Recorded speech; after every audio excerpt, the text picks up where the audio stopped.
सिंध अंदर जुड़तू मुक़ाबला का नई ॻाल्हि त ना आहे, पर किथे किथे अहिड़ा वाक़िया कुछ अहिड़े अंदाज़ में भी थियनि था जो ॿुधंदे ई जीव झुरी थो पवे। अहिड़ो ई हिकु वाक़ियो 29 मई सूमर ॾिहाड़े ते ॿुधण में आयो त जेकबाबाद जे आबाद थाणे जी हद में हिकु पुलिस मुक़ाबलो थियो आहे, जंहिंमें ठुल्ह जो रहवासी नौजवान सदाम हुसैन लाशारी मारिजी वियो। सदाम हुसैन लाशारी पंहिंजे पोढ़े पीउ मुग़ल लाशारीअ जो अकेलो पुटु हो ऐं हुननि जी पीरसनीअ जो सहारो पिणु हो। चयो वञे थो त सदाम लाशारी महिनत मज़दूरी करण सां गॾोगॾु समाज में हिकु मुतहरिक किरदार पिणु अदा कंदो हो। पुलिस जी रज़ा सां हलंदड़ हर समाजी बुराई बाबति सोशल मीडिया ते उन्हनि कुधनि किरदारनि खे वाइखो कंदो रहंदो हो। सदाम लाशारीअ जी पोस्टमार्टम रिपोर्ट मूजिबि त खेसि 4 गोलियूं हयूं वयूं आहिनि, जिन मां 2 सीने ते लॻल आहिनि। सदाम हुसैन लाशारी जे मौत जी ख़बर उन्हनि जे पीउ माउ ऐं भेनरुनि मथां क़यामत क़ाइमु करे छॾी ऐं घर में ऐं उन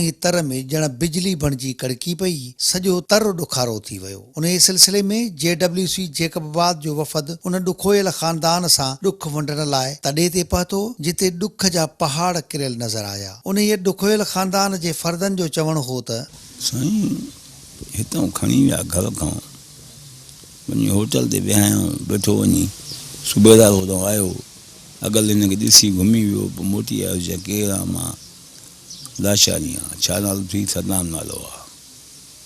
पोइ हिनखे चई हल थाणे ते। हिन चयो मां छो हलां, कहिड़ो ॾोह आहे, मां छाजे खां हलां? पोइ हिनखे दौरी वठी वियो। पोइ हिनखे वञी जेल में विधईं। पोइ असां जेल ते वियासीं। अबा छा आहे? चए अबा मूंखे मारींदई। हा हुन चयो। अबा छो मारींदा? पोइ मां हलियो आयुमि। पोइ ॿिए ॾींहं ते मां वियुमि, वरी चई पोइ 10 लख घुरनि था। 10 लख असां काॾों ॾियूं, मिसकिन माण्हू अबा। पोइ हिनखे राति जो खणी विया, मारियूं वञी अलाए किथे बि। असांखे सुबुह जो ख़बर पई त मारे छॾियऊं। पोइ असां वियासीं जेकबाबाद इस्पताल में पियो हो छो। पोइ उतां मुंहिंजो भाणेजो आहे, हा जावेद। पोइ असां ॿई खणी आयासीं, कुझु ई न हुयो। ही पुलिस मुक़ाबले जा केस उन मां छुटी वियो हो, का शइ न आहे। हा घुमंदो फिरंदो तो, का शइ न आहे, कुझु बि न आहे। हिननि नाहकनि मां सां ज़ुल्म कयो आहे, नाहक। हा अलाह हिननि खे पोइ साईं, मां छा कयां? मां त हाणे मिसकिन माण्हू आहे, मां छा कयां? बसि कूड़ा केस आहे, उन मां छुटी वियो साईं, उन मां बि छुटी वियो। केस वेस कोन हुओसीं, का शइ न हुई। हिनखे पैसनि जे करे मारियो आहे। 10 लख घुरनिसि पिया। हा पुलिस 10 लख जी डिमांड कई तव्हां खां? हा साईं, हा असां 10 लख घुरनि पिया। 10 लख ॾे। मां 10 लख मिसकिन माण्हू काॾों वियां साईं? मतलब केतिरा ॾींहं थाणे में हुयो? साईं 2 ॾींहं हुयो, 2 ॾींहं कंहिं ॾींहुं कढी वियसि। हा पोइ मां सुबुह जो वियुमि भई जेकबाबाद। मां चयो हाणे हिनजो ज़ामिनो कराईंदुसि। हा वकील कयां। मां ॿाहिरि निकितुमि त मां ख़बर पइजी वई त अरे हे त मारे विया छोकिरो। चए मां चयो न बाबा किथे मारे विया आहिनि? पोइ मूंखे ॾेखारियो मोबाइल में मोह पियो हो। पोइ मां चुप करे बीही रहियुमि। मां चयो हाणे लाशो त ॿाहिरि खणी अचां। पोइ लाशो खणणु असां वियासीं ॿई। ॿिया मुंहिंजा भाणेजा हुते जेकबाबाद बीठा, हे हलियो। बसि पोइ असां लाशो खणी आयासीं। पियो इस्पताल में मोह। बसि खणी आयासीं। ऐं मुंहिंजो मुतालबो आहे इन्हनि खे फांसियूं ॾिनियूं वञनि, इन्हनि खे नौकरियूं ख़तमु थी वञे, हिननि सां दादियूं थियनि। ॿियो छा मुक़ाबिलो आहे साईं? ॿियो असां मिसकिन छा कंदासीं? बा असां तव्हां गॾु आहियो। मुतालबो इहो आहे त जेको वॾो जज आहे उहो असांजी मालिकी करे। हा इन्हनि खे कैफ़े किरदार ते पुॼाए। हा ॿियो असां छा कंदासीं साईं? औलाद का शइ कान्हे। हिकिड़ो हुयो, ॿिया उनखे छोकिरा पंहिंजा के आहिनि यतीम थी विया उहे। हा हा नंढड़ा आहिनि उहे यतीम थी विया। मां इहो जदो आहियां, कुंवारो आहियां। बसि मूंखे छा आहे बाबा? तव्हांजे घर जो सहारो हले वियो? हा सहारो हलियो वियो बसि। हा सहारो मुंहिंजो हलियो वियो साईं घर जो। हा वॾो हर शइ उहो कंदो हो। मां त सुम्हण जो पियो छो सुम्हण में पियो हुउमि। छो मूंखे का ख़बर ई कान्हे छा आहे छा न आहे। उहो मालिकी कंदो हो हर शइ मुंहिंजी। हाणे मुंहिंजी मालिकी केरु कंदो भाउ? मां त हाणे कुंवारो आहियां, मां ख़तमु आहियां। हाणे मां छा कंदुसि? साईं हिनखे ॾींहं पुलिस कस्टडी में रखियो पंहिंजी में हिनखे 6 तारीख़ हिननि गिरफ़्तार कयो आहे 8:15 वॻे का मोटर बाइक स्टेशन रोड तां का फुरती आहे 8:15 बजे 8:30 वॻे उनजी NC थी आहे उन NC में उन्हनि 3 नामालूम न सुबुह जो मीरपुर रोड ते उन में 3 नामालूम उहे ॼणाए विया आहिनि त 3 नामालूम फलाणे माण्हू खां मोटर बाइक खसी वई ऐं उन में मोबाइल बि हुई उन में हेतिरा पैसा बि हुआ उहे खसिया विया 3 नामालूम ॿुटनि सां उहा NC में इहा शइ थी आहे वरी तक़रीबन अधु कलाक खां पोइ वरी हिनखे होटल ते वेठो हुजे हे भर में ई होटल आहे उते सभई असां वेठा हुआसीं सभई शहर वारा उहे ॾिसनि था त पुलिस हिकिड़ो दफ़ो अचे थी वरी ॿियों दफ़ो वरी अची करे 2 मिंटनि खां पोइ वरी वापसि अची करे उन मां हिकिड़ो SI आहे अब्दुल मालिक खुसो उहो ॿाहिरि निकिरी थो अचे चइबो आहे तुंहिंजो छोकिरा तुंहिंजो नालो छा आहे केरु आहे चए लाशारी आहियां नालो छा थी चए सदाम हुसैन लाशारी चए साहब सॾई थो वरी उन वक़्तु SHO ओला नबी बिजारणी उहो वरी फ़ोन ते ॻाल्हाए रहियो हूंदो आहे फ़ोन ते ॻाल्हाए थो हाणे इहे सभु शयूं माण्हू ॾिठियूं आहिनि असां ॾिठियूं आहिनि उहो फ़ोन ते ॻाल्हाए रहियो आहे ऐं उन खां पोइ वरी हिनखे चयूं बाबा हाणे तूं वेह ऐं तोखां थोरी इंक्वायरी करणी आहे हुन चयो कहिड़ी इंक्वायरी मुंहिंजो कहिड़ो ॾोह ॿुधायो चयो बाबा थोरी जांच में तोखे वठी था हलूं तोखे शाम छॾे ॾींदासीं कोई मसइलो न आहे हाणे हिते सभिनी माण्हुनि ॾिठो आहे उनखे वठी विया आहिनि ऐं वरी असां विया आहियूं ॻाल्हायो आहे बाबा छा आहे छा मसइलो आहे चइसि मोटर बाइक चोरी थी वई आहे पकड़ी इहो पंहिंजो उन्हनि फुरकड़ी आहे इन में हिनखे मुलविस आहे ही ऐं 2 माण्हू हिन सां ॿिया बि आहिनि बाबा को हुनजी तव्हां को प्रूफ ॾियो को छा कुझु चई हा साईं हुनजी CDR कढायूं था उहा सॼी तव्हांखे असां उहा ॾींदासीं सुभाणे ताईं तव्हां इंतज़ारु कयो मां वरी छोकिरे सां मिलियुमि वञी उते 2-3 वरी ॿिया बि अंदरि जेके हुया माण्हू जेके अंदरि हुया गिरफ़्तार थियल आहे अंदरि उहे वेठल आहे 1-2 माण्हू वरी इन मोटर बाइक जे शक में ॿिया बि वठी विया हे बि उन में वरितलु हुयो हा शक जी बुनियाद ते हिकिड़ो मर हो ख़ैरपुर जो उहो हिते ठुल में उनखे वरितऊं उन ॾिठऊं त उनजो शनाख़्ती कार्ड जो चेक कयूं त ख़ैरपुर जो हुयो वरी उन खे बि लॉकअप कयूं उहो माण्हू बि उते लॉकअप थियल हुजे वरी उन सां मुलाक़ात लाइ 2 माण्हू उते बीठा हुआ उहे बि बीठा हुआ वरी उन्हनि बि वरी सदाम खे ॾिठो मूंखे पुछियो मामा छा आहे छा ॻाल्हि आहे मां चयो छोकिरो वठी आया आहिनि चए अरे असांजो छोकिरो बि वठी आया आहिनि ख़ैरपुर जो आहे ग़रीब मिसकीन अच्छा हाणे मां उन खां वरी छोकिरे सां मिलियुमि मां बाबा ॻाल्हि ॿुधाए जेका ॻाल्हि आहे तूं सिधी कर मूंसां जेकॾहिं का अहिड़ी ॻाल्हि आहे हाणे मूंसां उहो कूड़ न ॻाल्हाए हा अहिड़ी ॻाल्हि हुजे हा त मूंसां उहो सच ॻाल्हाए हा छो त असां ई हुन सां मतिलबु असां ई वॾा आहियूं ऐं मूंसां पंहिंजी उहो जेका ॻाल्हि हुजे हा उहो करे हा भई अहिड़ी ॻाल्हि आहे त असां उहो दॻु वठूं उहो रस्तो वठूं चई न बाबा अहिड़ी ॻाल्हि ई कोन्हे कलमो भरे करे मूंखे चई का शइ ई कोन्हे असुल में ही मां सां चप पियल आहिनि मूंखे अॻे ई भउ मां फेसबुक ते पोस्टूं बि रखियूं हाणे मूंखे एॾिनि शयुनि जी ख़बर न आहे उहो ॿुधाए थो मूंखे उन टाइम मां फेसबुक ते तव्हां मुंहिंजी ID चेक कयो तव्हां ॾिसो फेसबुक ते मां काफ़ी बार इहे मां पोस्टूं रखियूं आहिनि त मूंखे पुलिस जा थ्रेट्स आहिनि ऐं मूंखे पुलिस गिरफ़्तार कंदी ऐं मूंखे कंहिं न कंहिं ॾोह में मुलविस करे ऐं मूंखे माराईंदी छो त मां 1-2 दफ़ा हिननि जे जेके फ़ाहिशी जा अॾा हलनि था उतां ई जेके मंथलियूं वठनि था जेके पैसा वठनि था उन्हनि जी मां निशानदेही कंदो अचां थो फेसबुक ते इन्हनि ते क्रिटिसाइज़ कयां थो कमेंट्स कयां थो उहे स्टेटस पोस्टूं वग़ैरह उहे सभु हलायां थो व्हाट्सअप ग्रुपनि में इन्हनि खे मां थोरो उघाड़ो कयां थो बुछड़ो कयां थो सो इन पादाश में ई मूंखे वठी आया आहिनि की का ॻाल्हि कोन्हे हाणे उहो उनजे मोहल्ले में इहे सभु शयूं थी रहियूं हुजनि हाणे तव्हांजे मोहल्ले में तव्हांजे घर जे भरिसां को फ़ाहिशी जो जेकॾहिं को दुकानु हले थो वॾो हले थो त ज़ाहिर आहे तव्हां उन्हनि शयुनि खे बर्दाश्त न कंदव न इहो त नेचुरल आहे न शरीफ़ माण्हू इहा इन शयुनि खे बर्दाश्त न कंदो हाणे ॾिसो सवाल हिते इहो थो पैदा थिए हिकिड़ो क्रिमिनल माण्हू ॾोही माण्हू त इहे इन्हनि शयुनि खे त बर्दाश्त कंदो न उन्हनि शयुनि जो पाण हिसो बि थी वेंदो ॾिसो हाणे इहे हिते विया आहियूं मिली आया आहियूं ॾिसी आया आहियूं वरी मूंखे अच्छा SHO सां मां राब्तो कयो SHO साईं मां थोरो ॿाहिरि आहियां, हिते कोन आहियां, कंहिं कम में आहियां, पोइ मां तव्हां सां अची मिलां थो। कलाकु सवा मां वेही इंतज़ारु कयो, 1.5 कलाक इंतज़ारु कयो। मूंखे उते ई पुलिस जे माण्हुनि चयो चयोसीं साहिबु कंहिं मसइलनि में फाथल आहे, साहिबु देरि ईंदव, तव्हां अजायो वेही इंतज़ारु कयो था। मां वरी उथी आयुमि त वरी उन खां पोइ वरी मां उन सां राब्तो कयो। मां चयोसीं तव्हां न आयो, मां उथी आयुसि, इंतज़ारु कयुमि। चयोसीं तव्हां हाणे हीअं कयो, सुभाणे ताईं छॾियो, असां CDR सुभाणे ताईं अची वेंदी, मां नंबर वग़ैरह ॾेई छॾिया आहिनि। हाणे छोकिरे जी मोबाइल उन्हनि जी पुलिस जी कस्टडी में हुई, चई असां CDR अचे, तव्हां इंतज़ारु कयो। मां ठीकु आहे, बहितर ॻाल्हि आहे, तव्हां CDR में प्रूफ कयो था, मैचिंग थिए थी, जेके टाइम ऐं उहे सभु शयूं, उहो जाइ वारदात ते उहे सभु शयूं टेली थियनि थियूं, मैच थियनि थियूं, त ठीकु आहे। असां कानूनी चाराए जो असां बि इन शइ जा असां बि मुखालिफ़ न आहियूं। तव्हां पंहिंजो कयो, तफ़्तीश पंहिंजी तव्हां कयो, इंक्वायरी तव्हां पंहिंजी पूरी कयो। अच्छा, ॿिए ॾींहं ते तक़रीबन मंझंदि धारे ख़बर पई त साईं हिननि FIR करे छॾी आहे।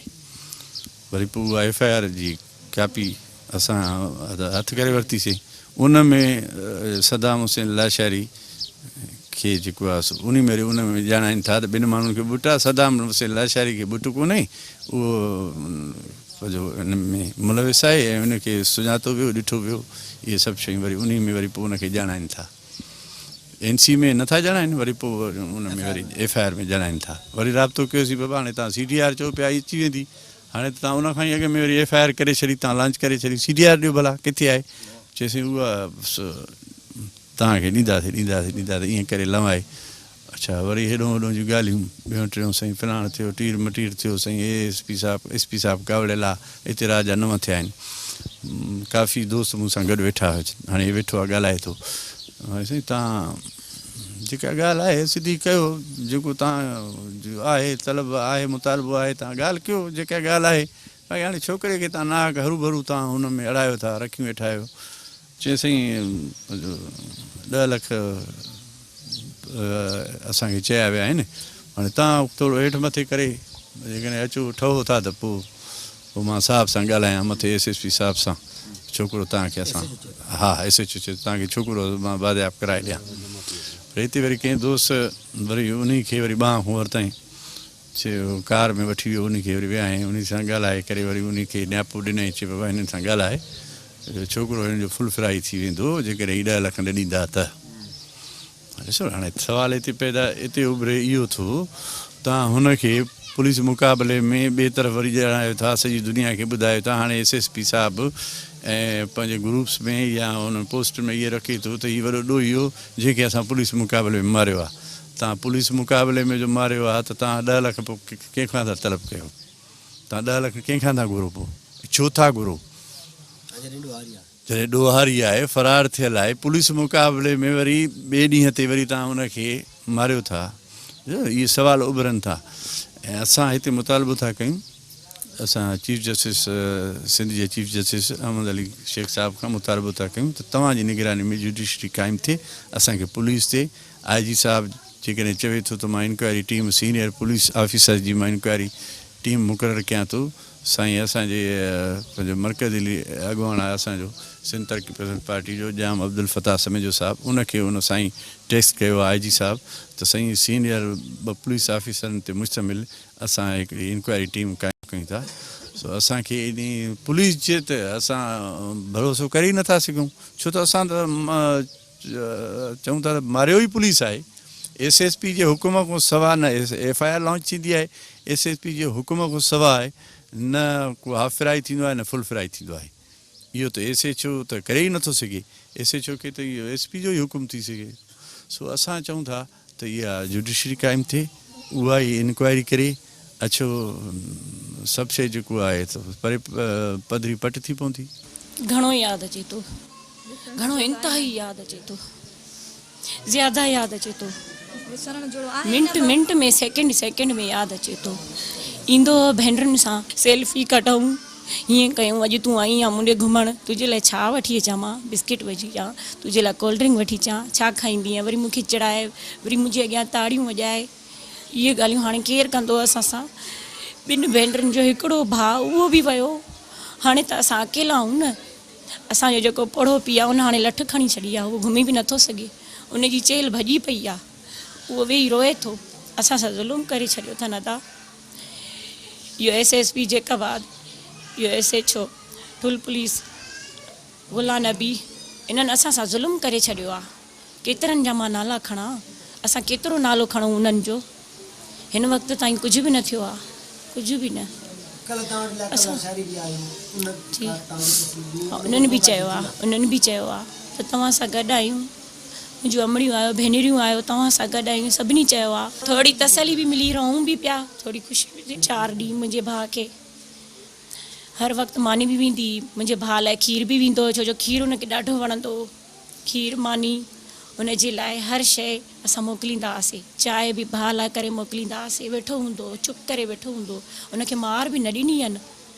ख़बर न आहे अलाए छो मुंहिंजे भाउ खे विहारे छॾियनि। कंधार थियो वेठो हुयो, टिके बि न पियो, चुप करे वेठो हुयो।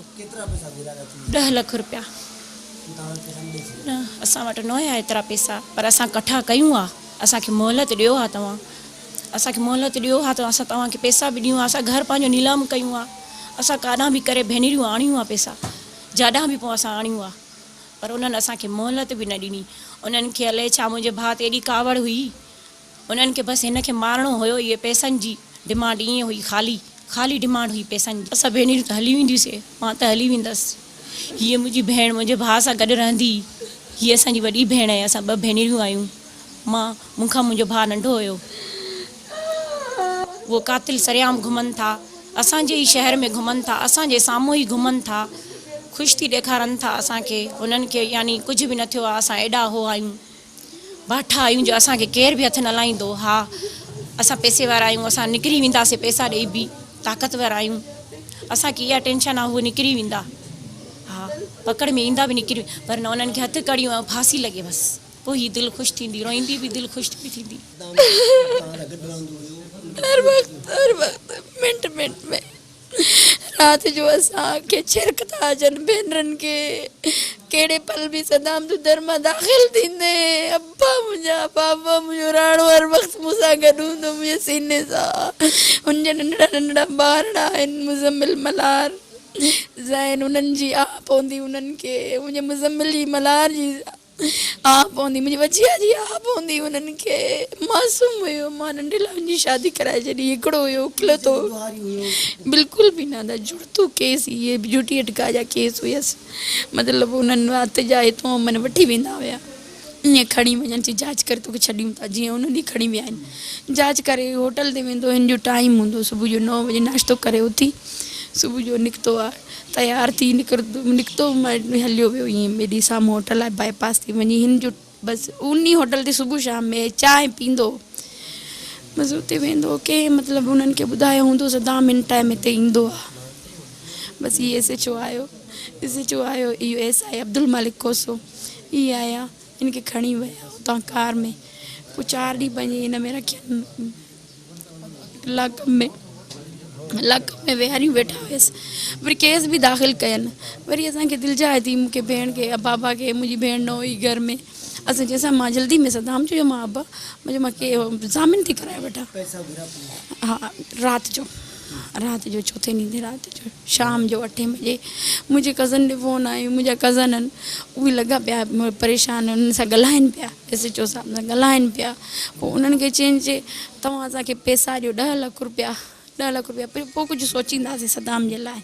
राति जो 8 बजे बि वेठो हुयो लाक में। एॾो तासुब साड़ करे राति जो बरसाति थी आहे, उन राति एॾी आवाज़ थी आहे, मुंहिंजे भाउ खे 11 12 बजे खिलींदा विया आहिनि। आसमान में रुनो आहे मुंहिंजे भाउ जे लाइ, मुंहिंजे भाउ खे आसमान में रुनो आहे। बरसाति थी, कुटनि कोन पिया मुंहिंजे भाउ खे, होॾां बरसाति हले पई, असां निंड पिया। नाज़ुक हाणे उन गोलियूं कीअं बर्दाश्त कयूं हूंदियूं। हे नंढा छोकिरा जीअं बीठा आहिनि, एतिरो 22-25 साल जो, आसमान में रोए पियो। एॾी मौसम सुठी प्यारी थी वई, सदाम ते रड़ियूं करे पियो मुंहिंजो भाउ, मुंहिंजी जानी बाबा, मुंहिंजो शहज़ादो हुयो। असां ॾिसी नथा सघूं मंज़र, असांजे अखियुनि जे अॻियां आहिनि। रत में ॻाढ़ो करे हिते लाश खणी आया आहिनि, ऐं मुंहिंजो सॼो घर रत में भरिजी वियो। एॾो ज़ुल्म, एॾा काफ़र। हे सिंध पुलिस आहे, तव्हां असांजी हिफ़ाज़त जे लाइ वेठा आहियो न, तव्हां कसाई हो, तव्हां असांजा मासूम कोहो था। तव्हां इंक्वायरी करायो आहे, तव्हां केस दाख़िल कयो, कोर्ट जे हवाले कयोसीं। बिल्कुलु जज जेको ॾिसे आहे उहो सज़ा ॾिए आहे न। तव्हां कोर्ट आहियो, तव्हां अदालत आहियो, तव्हां मुंहिंजे भाउ खे सज़ा ॾेई छॾी राति में। तव्हां 8 बजे पैसनि जो मुतालबो कयो, छा असांजे घर में 10 लख रुपया पिया आदि, मां 10 लख रुपया बि ॾियां मुंहिंजे भाउ जे लाइ पिनी अदा, मां पंहिंजो घर बि फ़रोख़्त कयां, पर मूंखे 2 ॾींहं मोहलत ॾियो आहे, 3 ॾींहं मोहलत ॾियो आहे न। कहिड़ो ॾोह कयो हुयो मुंहिंजे भाउ सदो जानी बाबा।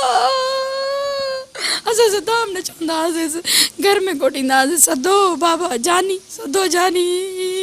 एॾो फर्मा बरदार सां भेणनि जो, एॾो हर वक़्तु ठुल में रहे, घुमे फिरे, एॾो सुठो मुंहिंजो सुहिणो, मुंहिंजो बहितरीनु शाइरी। वाक़े ख़िलाफ़ सिंध अंदरि ॾुख जी लहर महसूस कई वई ऐं सॼे सिंध मां उन वाक़े ख़िलाफ़ आवाज़ पिणो थियो। इन मुतलिक़ मुख़्तलिफ़ माण्हुनि जो चवणो आहे त कैबिनेट माण्हू मरी वेंदो आहे न, अदा हिकिड़ो वॾो धाड़ेल हुयो, नामी गिरामी हुयो, ठीकु आहे, मरियो, उनमें ख़ल्क़ जो अंदरि ठरी पवंदो आहे। पर यार हिकिड़ो नाहक माण्हू, वहिल माण्हू बसि बिलाजा उनखे गिरफ़्तार कये, असांखे 10 लख ॾियो, असांखे 15 लख ॾियो, असांखे 20 लख ॾियो। इहो सिस्टम ॾाढो ख़राबु आहे। असां कंहिंखां मुतालबो कयूं, DIG खां मुतालबो कयूं, IG खां मुतालबो कयूं। तव्हां ॾिसो न सॼी सिंध में हालत इहा लॻी पई आहे, पुलिस सॼी वंगारू आहे, SHO वंगारू लॻा पिया आहिनि, SP सतह जा रैंक ऑफिसर जेके PSP यानी कमीशन पास ऑफिसर आहिनि, उनजो बहाल न आहे। मुड़ो वॾो ज़ुल्म लॻो पियो आहे, वॾो नाहक लॻो पियो आहे। हक़ीक़त इहा अथव त चाचे मुग़ल जो तव्हां ॾिसो न अंदरि खोखलो लॻो पियो आहे। असीं हीउ बि फ़ैसिलो करे छॾियो आहे त जेकॾहिं असांखे हड़ताल करणी पई, शटर बंदि हड़ताल करी पई, असां हुन ते गौर कयूं पिया, जंहिंमें सियासी, समाजी, मज़हबी, अदबी, सिविल सोसाइटी जा माण्हू सभई, मां सम्झां थो त 250-300 माण्हू कल्ह शामिल आहे उन APC में।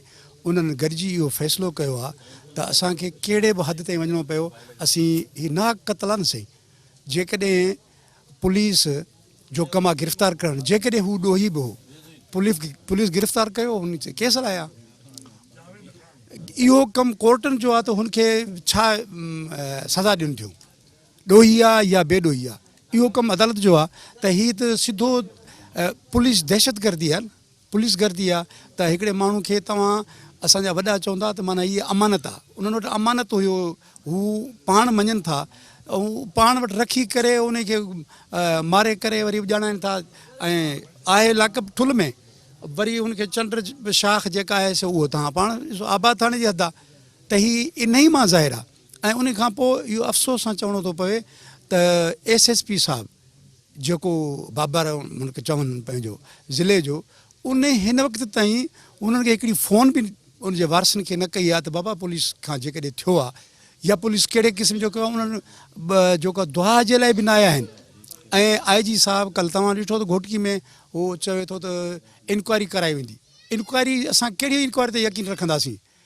असां इहो सम्झो आहे, तॾहिं सही सम्झो आहे, इंसाफ़ सम्झो आहे त IG साहिबु कल्ह ई उनखे SP साहिब खे हुकुम करे आहे त पहिरियों त उन SHO जेको ठुल A सेक्शन थाणे जो SHO आहे, ऐं ASI अब्दुल मालिक खोसो जेको उन में गॾु आहे, ऐं उन खां पोइ जेको असां त एतिरे ताईं चऊं था त SP जेको आहे उहो ॿिए ज़िले खां अचे, जेको उहो करे न, जंहिं SP जा हिन में हथ रंगियल आहिनि, उहो SP असांखे छा इंसाफ़ ॾींदो?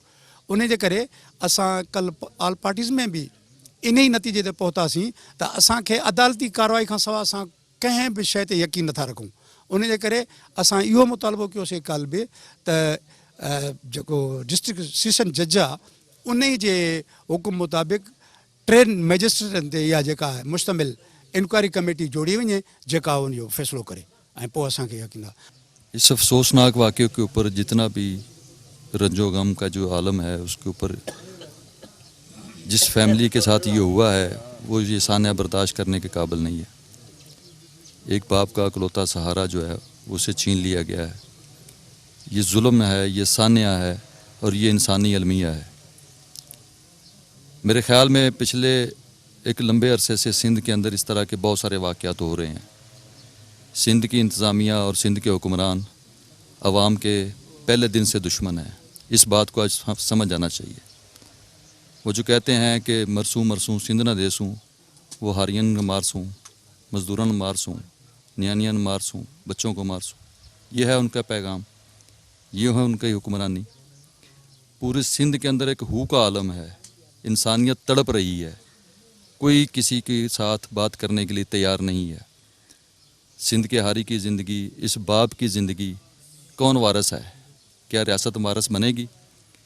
रियासत सानिया साहिवाल की वारस बनी, रियासत सानिया मॉडल टाउन की वारस बनी, रियासत सानिया पेशावर की वारस बनी, सानिया नश्तर की, सानिया कोयटा की।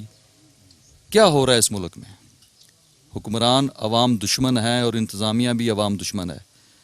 अगर इन सारे किरदारों को कैफरे किरदार तक नहीं पहुंचाया जाएगा तो हम इसी तरह मरते रहेंगे, हम इसी तरह रोते रहेंगे और हमारी माएँ और बेटियाँ इसी तरह मरती रहेंगी और रोती रहेंगी। मेरे ख्याल में अब हमें भी कुछ गैरत खानी चाहिए अपने बच्चों के महफूज मुस्तकबिल के लिए। हमें बोलना होगा, हमें बाहर निकलना होगा और हमें हक़ की आवाज़ को आगे बुलंद करना होगा। हम इन वालदैन के साथ हैं, इनकी बेटियों और बच्चों के साथ हैं। हमें अगर सिंध हाई कोर्ट से लेकर सुप्रीम कोर्ट तक इस केस को लेकर चलना पड़ा तो मैं सिर्फ इतना वादा करता हूँ कि हम इस बाप को तनहा नहीं छोड़ेंगे, इनको अकेला नहीं छोड़ेंगे, बल्कि पूरे सिंध की आवाज़ बन के यहाँ पर एक पूरी की पूरी जो जुल्म की दास्तान रकम हुई है उस दास्तान को हम मिटा देंगे। छोकिरे जो मर्डर थियो आहे ठुल में, मां सम्झां थो त हिकिड़ो वॾो सान्यो थियो आहे। कल्ह असांजो डिस्ट्रिक्ट जो प्रेसिडेंट बि हिते आयो, लियाकत खान लाशारी। कल्ह उन असांजी बि हिते ठुल में काथे 2 कलाक खनि मुलाक़ात हुई। CM ते असां पुगाऊं, इंशाअल्लाह जेको हे मर्डर थियो आहे इन जी सुठे नमूने सां तहक़ीक़ात थींदी। उन में जेके बि इन में मुलहस आहिनि इंशाअल्लाह तव्हांखे मां यकीन ॾियानी करायां थो त उन्हनि खे सज़ा मिलंदी। असां इन जे लाइ बार बार जेके बि असांजा SP साहब आया आहिनि हिते, असां उन्हनि में राब्ते में हुयासीं ऐं चयोसीं त भाई कोर्टूं छाजे लाइ खुली वियूं आहिनि। जेकॾहिं कहिड़ो बि ॾुहारी आहे तव्हां उनखे जेल में रखी तव्हां उनखे चालान कयो, फ़ैसिलो अदालत कंदी, जे हक़ आहे सच आहे उहा अदालत कंदी। असां इन बारे में काफ़ी ॻाल्हायो आहे। इंशाअल्लाह वॾो कुझु थींदो ऐं मुग़ल जे पुट जो जेको खून आहे रहेगान न वेंदो। इंशाअल्लाह मुग़ल खे पंहिंजो हक़ु मिलंदो ऐं इंशाअल्लाह हिनजी दिलि मुतमिन थींदी, तॾहिं असां बि चुप न करे वेंदासीं। शहीद सदाम लाशारी खे 3 ॾींहं 4 ॾींहं अॻु में गिरफ़्तार करे, जॾहिं गिरफ़्तार कंदा त उन वक़्तु काई बि FIR कोन्हे। उनखे लाकअप में रखंदा, उन जा वारिस बि उन्हनि सां 3-4 ॾींहं बाक़ाइदा उनखे मानी पुॼाई वई आहे, उनखे कपिड़ा पुॼाया विया आहिनि, उनखे बाक़ाइदा उन सां मुलाक़ात बि थी आहे। उन वक़्तु काई FIR कोन्हे, पर हिन जुर्तू पुलिस अमलदारनि गठजोड़ करे जुर्तू जेका हिननि FIR करे जुर्तू मुक़ाबिलो ॾेखारे कानून जी ख़िलाफ़ वर्ज़ी कई आहे। असां जेको आहे त सिंधी अदबी संगत जैकाबाद ऐं लाशारी बिरादरी सॼा असां चाचे मुग़ल लाशारी सां गॾु आहियूं। उन्हनि जे शहीद सदाम लाशारी जे वरसा सां गॾु आहियूं। जेसि ताईं उनजो इंसाफ़ न थींदो साईं चाचे मुग़ल लाशारी ऐं उनजे ख़ानदान सां गॾु। मैं इस बेईमाने कत्ल को शदीद अल्फाज में इसकी मजम्मत करता हूँ और हम सोगवारन के साथ हैं। नहायत ही आज शोक का माहौल है। मैं चीफ जस्टिस सिंध से गुजारिश करूँगा कि एक साफ़ शफाफ जुडिशरी कमेटी कैंप की जाए, साफ़ इंक्वायरी। बाकी जहाँ तक कल हमने IG के व्यूज़ भी सुने, IG साहब ने कहा कि अगर वो कहते हैं इंक्वायरी का तो हम इंक्वायरी कराएंगे। ये तो हमें इस वाक़े से ये सबक मिला है कि ये पुलिस वाले इस तरह नहीं करते हैं, ये डाकू और धाड़ेल कर सकते हैं। तो एक सदाम का कत्ल नहीं हुआ है। आज मैं इस सोगवार माहौल के थ्रू एक मैसेज देना चाहता हूँ कि ठुल शहर का कत्ल है, ये ठुल शहर का कत्ल है। और मैं इसी माहौल में एप्रिशिएट करता हूँ ठुल के लोगों को, हर तबका फ़िक्र के लोगों ने बढ़ चढ़ कर इसको हाईलाइट किया है, सोशल मीडिया के थ्रू, प्रिंट मीडिया के थ्रू, इलेक्ट्रॉनिक मीडिया के थ्रू। बहरहाल इस तरह के वाक़े काफ़ी पहले हो चुके हैं। ये जो सीन नज़र आ रहा है ये पुलिस की कार्रवाई नहीं है, ये धाड़ेल है। पुलिस की सिर्फ वर्दी इनको पहनाई गई है। तो मैं सोगवार ख़ानदान के साथ हूँ। को कुछ थी रहियो आहे न, ये ड्रिघे इक़्तिदार जो नतीजो आहे। पीपल्स पार्टी जेको इहो 14 सालनि जो इक़्तिदार जेको गुज़रियो आहे, इन में लॉ एंड ऑर्डर सफ़ा ख़तमु थी वियो आहे, सज़ा ऐं जज़ा जो त सिस्टम ई न रहियो आहे। हाणे तव्हां ॾिसो त मासूम ॿार जेके आहिनि उहे अगवा था थियनि। पहिरियों कॾहिं न ॿुधो हूंदो तव्हां त की मासूम ॿारड़ा अगवा थियनि। हाणे उहो सवलो हिकिड़ो उन्हनि जे लाइ हिकिड़ो टारगेट आहे जेको हो घर जे ॿाहिरों या को ॿार खेॾंदे कोई सुठे घराणे जो खणी हलिया था वञनि, जेको रेज़िस्ट बि नथो करे सघे ऐं जेको रड़कूक बि नथो करे सघे। अहिड़े क़िस्म सां तव्हां ॾिसो त असां वटि हिन वक़्तु सिंध में भला इहो छड़ो छो आहे, पंजाब में तव्हां इहा शइ न ॾिसंदव त पंजाब में जेकॾहिं ॾिठो वञे त न ईअं ॿार अगवा था थियनि, न ईअं मारवाई अदालत जेको आहे क़तल था थियनि, जेको आहे बलूचिस्तान में बि ईअं न आहे, KPK में बि ईअं न आहे। असां वटि सिर्फ़ु छो आहे, इहो सिर्फ़ु ऐं सिर्फ़ु ढिघ इक़्तिदार जो नतीजो आहे। माण्हू कंहिंखे कुझु सम्झनि ई कोन था, उहो सम्झनि था त बाबा असां पैसा ॾेई करे ऐं पंहिंजी पोस्टिंग वठी ईंदासीं। वरी जेकॾहिं तव्हां हाणे अॼु असां हिते वेठा ॻाल्हायूं था न, सही आहे, असांखे बि सोशल मीडिया ते ख़बर पई आहे त हे मावराई अदालत हिकिड़ो क़तलु थियो आहे। असीं हे मावराई अदालत क़तलु हाणे सुभाणे हिन जी इंक्वायरी कंडक्ट थींदी। इंक्वायरी खां पोइ जेकॾहिं हुननि खे इन्हनि माण्हुनि खे लाथो वेंदो, वधि में वधि रिवर्ट सस्पेंड कंदा हिननि खे, हिनखे ॿियो कुझु कोन थींदो। इहे वरी इहे ई माण्हू अची करे हिते वेहंदा, पोस्टिंग वठी वरी इते ई साॻाई हिते अची वेहंदा। हिननि जो तदारुक जेको थियणो कुझु न थींदो। हिन वीचारे चाचे कुराड़े जो जेको हिकिड़ो आख़िरी सहारो हुयो, पहिरियों ऐं आख़िरी सहारो हिन जो हुयो ई हिकिड़ो पुटु, हिकिड़ो ई फर्ज़ंद हुयो हिनखे। हाणे हिन जी उमिरि ॾिसो तव्हां, हे काॾे वेंदो मिसकिन। जेको हिकिड़ो माण्हू आहे जंहिंखे तव्हां खणो था, उन ते कोई FIR न आहे उन वक़्तु, ऐं उन खां पोइ उन ते का क्रिमिनल काई उन ते FIR न आहे, उन माण्हूअ खे खणी करे ऐं क़तलु करे छॾणु ऐं एॾो वॾो ड्रामो ठाहिणु, उनखे हथ में पिस्टल ॾेई ऐं उनखे लाश खे जेको आहे उन जी तस्वीरां कढणु त हलाइणु त बाबा हिकु वॾो को क्रिमिनल हुयो। हाणे त सॼी सोशल मीडिया ते इहा शइ ओपन थी वई आहे, पर जेकॾहिं इंक्वायरी कंडक्ट थींदी ऐं सही माना में इंक्वायरी थींदी त सॼी ॻाल्हि ज़ाहिर थी वेंदी। पर सज़ा ऐं जज़ा न मिलंदी उन्हनि माण्हुनि खे, न थींदो उन्हनि जो कुझु बि। माण्हू ॿार बि जेके अगवा करनि था, तव्हां ॾिसो त को उहे धाड़ियल पकड़जनि था या उन्हनि में के माण्हू मुलविस आहिनि त उन्हनि खे पोइ कुझु थिए थो। हलो ठीकु आहे, निगोसिएशन करे तव्हां ॿार छॾाए आहियो या माण्हू तव्हां छॾाए आहियो ॻाल्हाए करे, उन खां पोइ उन्हनि खे छा थो थिए? कुझु ई न आहे, कानून आहे ई कोन। असां वटि त अमन अमान जी सूरत हाल ॾींहों ॾींहुं बिगड़ंदी पई वञे। मूंखे त तमामु घणो जेको अफ़सोस थो थिए। पुलिस जेको आहे गुनाहगारनि खे छॾे बेगुनाहनि जे कढ लॻी आहे। तव्हां चओ त पुलिस जो इहो कमु रहियो आहे, छो जो पुलिस ॾोहारनि सां मुक़ाबिलो करे न सघंदी आहे। पुलिस उन्हनि जे अॻियां बिल्कुलु कमज़ोर ऐं बेबस आहे। पोइ पुलिस छा कंदी आहे, जेके पढ़ियल लिखियल नौजवान हूंदा आहिनि, पोइ जेके ग़रीब घरनि सां तालुक़ु रखंदा आहिनि, उन्हनि जे पोयां लॻंदी आहे। उन्हनि खे खंभे करे या त उन्हनि खे गुम कयो वेंदो आहे या त उन्हनि खे कूड़े मुक़ाबलनि में जेको आहे शहीद कयो वेंदो आहे ऐं ॾेखारियो वेंदो आहे त असां कंहिं धाड़ियल खे मारियो आहे। पुलिस खे अगरि मुक़ाबिलो करिणो आहे त कचे जे वञी करे धाड़ियलनि खे करे, उते धाड़ियल मारे। जेके आए ॾींहुं माण्हू अगवा थियनि था, आए ॾींहुं जेके तव्हां ॾिसो त नियाणियुनि सां ज़्यादतियूं थियनि थियूं, रेप केसिस थियनि था, कारोकारी जा केसिस थियनि था, उते पुलिस किथे आहे? उते छा इहे केसिस पुलिस खे नथा नज़र अचनि छा? पुलिस खे तैनात इन लाइ न कयो वेंदो आहे त SP खे SHOs खे त तव्हां वञी करे बेगुनाह सदाम जहिड़ा नौजवान शहीद कयो ऐं उन्हनि खे जेको आहे तव्हां पुलिस मुक़ाबिला ॾेखारियो। पुलिस खे अगरि एतिरी ज़रूरत ऐं बहादुरी आहे न त वञी करे कचनि में मुक़ाबिला कनि, कचनि जे धाड़ियलनि खे मारनि। सदाम हुसैन जे घर वारा अकेला कोन, लावारिस कोन्हनि के, उन्हनि सां पूरी सिंध गॾु आहे। तव्हां ॾिसो त पूरी सिंध जी आवाम हिन वक़्तु हिकु ई मुतालबो करे रही आहे त जेको आहे सदाम लाशारी जा जेके कातिल गिरफ़्तार कया वञनि, उन में भले केर बि शामिल आहे, भले कहिड़े बि पावरफुल माण्हू जो हथु आहे, ऐं उनखे वाखो करे उन्हनि जा कातिल गिरफ़्तार कया वञनि।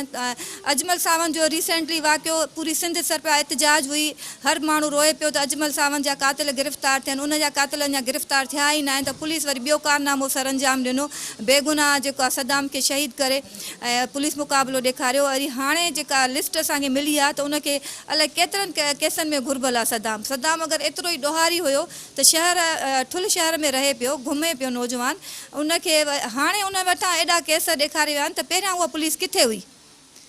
छा पुलिस खे पहिरियां ख़बर न हुई त सदाम एॾनि केसनि में घुरबल आहे? उहो जॾहिं हक़ सच लिखे पियो त हुनखे हक़ सच लिखण जी सज़ा मिली, उनजी आवाज़ दॿाई वई। सोशल एक्टिविस्ट जो कमु आहे त उहो सच लिखंदो, पंहिंजे आवाम जे मसइलनि ते ॻाल्हाईंदो, पंहिंजे शहर जे मसइलनि ते ॻाल्हाईंदो। उनजो इहो मतिलबु न आहे त उन नौजवान खे बेगुनाह खणी करे तव्हां शहीद कयो वञे। SSP जो असांजो मुतालबो IG सिंध खां आहे, चीफ जस्टिस ऑफ पाकिस्तान खां आहे। असां हितां जे SSP मां इहा उमेदु नथा रखूं। जेके बि जंहिं बि डिस्ट्रिक्ट में SSP तैनात थियल आहिनि उहे वॾेरनि जा वाठा आहिनि। उहे सिर्फ़ु वॾेरनि जी कमदारी करणु ॼाणींदा आहिनि, अवाम खे तहफ़ुज़ ॾियणु न ॼाणींदा आहिनि। छो जो हुननि में इहा आहे ताक़त पावर ई न आहे न त वॾेरनि सां उहो मुक़ाबिलो करे सघनि या धाड़ेलनि सां मुक़ाबिलो करे। अॼु ताईं कंहिं वॾेरे जो पुटु छो पुलिस मुक़ाबले में मारियो वियो आहे? अॼु ताईं कंहिं वॾेरे जो पुटु को अगवा न थियो आहे। हमेशह ग़रीबनि सां ई ज़्यादतियूं थींदियूं अचनि थियूं, ज़ुल्म थींदा अचनि था। जंहिंजा साथ वारी जेके बराबरि जा जेके आहिनि उहे पुलिस डिपार्टमेंट आहे, SSP SHOs आहिनि, उन्हनि जो बि बराबरि। असां चऊं था इन केस में अगरि SSP बि मुलविस आहे त उनखे बि सज़ा ॾिनी वञे, को वॾेरो मुलविस आहे त वॾेरे खे सज़ा ॾिनी वञे। ईअं न आहे त अॼु सुभाणे सदाम जे लाइ असां वेही करे मातम कयूं था, सुभाणे ॿियो को सदाम जी असांखे लाश मिले त असां उनजे लाइ मातम कयूं। सिंध जे शऊर खे असां रिक्वेस्ट कयूं था, जागो, हिमत कयो। हे सिंध जूं नियाणियूं तव्हांजे इंतज़ार में आहिनि त तव्हां केतिरो हुननि जो साथ ॾियो था। अगरि तव्हां अॼु हुननि नियाणियुनि जो साथ न ॾिनो त सुभाणे तव्हांजे घर में बि इहो सभु कुझु थी सघे थो। सुभाणे तव्हांजे घर मां बि लाश निकिरी सघे थी। कंहिं वॾेरे जे घर मां लाश न निकिरंदी त हुनजे पुटनि खे को जेको आहे पुलिस मुक़ाबलनि में शहीद कयो वेंदो। शहीद सदाम हुसैन जे वारसनि जूं ॻाल्हियूं ॿुधियूं, ठुल शहर जे सियासी समाजी माण्हुनि जूं ॻाल्हियूं ॿुधियूं। चवणो आहे त हे जेको सदाम हुसैन जो क़तल थियो आहे, ही पुलिस जेको झड़ितू मुक़ाबिलो कयो आहे उनखे बिना ॾोही क़तल कयो आहे। इन्हनि जो इहो बि मुतालबो आहे त असांखे पुलिस जी जेकी इंक्वायरी आहे उन ते एतमाद न आहे, जुडिशियल इंक्वायरी कई वञे ऐं जेको आहे उन ते असां एतमाद कंदासीं जेकॾहिं पुलिस इंक्वायरी कई वई। छो त पुलिस जी इंक्वायरी इन जे करे असांखे क़बूल न आहे त शहीद करण वारा क़तल करण वारे ख़ुदि पुलिस आहे। पुलिस पंहिंजे पटे भाई खे कॾहिं बि जेको आहे ॾोही कोन ॾींदी, असां इंसाफ़ कोन कंदी। उनजे करे असां जुडिशियल इंक्वायरी जो मुतालबो कयूं था। जेकॾहिं उहा जुडिशियल इंक्वायरी न थी त असांजो एहतजाज जारी रहंदो। ठुल जे अंदरि जेके बि सियासी समाजी तंज़ीमूं आहिनि उन्हनि पारां कल्ह कुझु ॾींहं अॻु में जेको APC बि घुराई वई, उन खां इहो फ़ैसिलो कयो आहे, एहतजाजी तहरीक बि हले पई। उनजो इहो चवणु आहे त जेतर ताईं हिन जे वारसनि खे इंसाफ़ न मिलंदो असांजो इहो एहतजाज जारी रहंदो। हिन वाक़े ख़िलाफ़ JWC पारां 4 जून ते हिकु एहतजाज रिकॉर्ड कराइण लाइ ठुल शहर अंदरि सिंध गॾिजी रही आहे। इन लाइ इंसाफ़ जे घुर्जाऊ सदाम जे वारसनि सां हर विख ते साथ निभाइण लाइ ऐं किरदारु अदा करण जो वचन पिणु कयो वेंदो।